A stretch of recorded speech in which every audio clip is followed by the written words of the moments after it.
Pope Francis announces Mother Teresa of Calcutta will be canonized at the Vatican September 4th. He's also approved sainthood for 4 others. Beata Teresa di Calcutta, Dio quarto. The announcement coming today during a meeting of cardinals in the Vatican. Mother Teresa is known for her work among the poorest of the poor. She died on September 5, 1997, at age 87. Her missionaries of charity run hundreds of orphanages, soup kitchens, homeless shelters, and clinics worldwide. Alan Holdren, Rome Bureau Chief for EWTN's Catholic News Agency, joining us from Rome tonight. Alan, we all know and love Mother Teresa. Tell us about the others, beginning with Blessed Maria Hasselblad of Sweden. Well, she was actually from Sweden, born and raised there as a Lutheran. She moved to the United States when she was about 17 years old, got sick, made a promise that if she would heal, she would go on and do great things for the faith.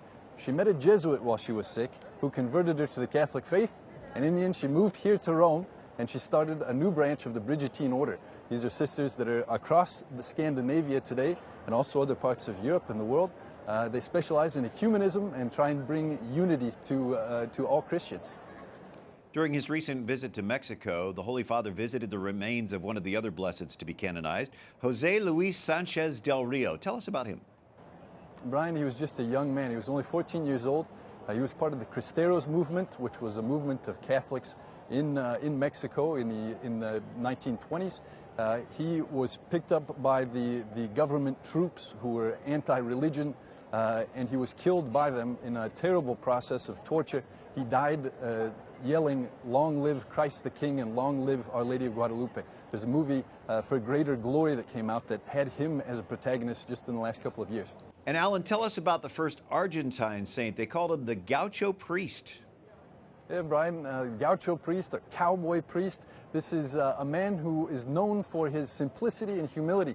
He would go out to visit people in the large expanses of the Argentine plains, and he was so close to them, so close to the poor and the suffering, they actually contracted leprosy by sharing tea with them.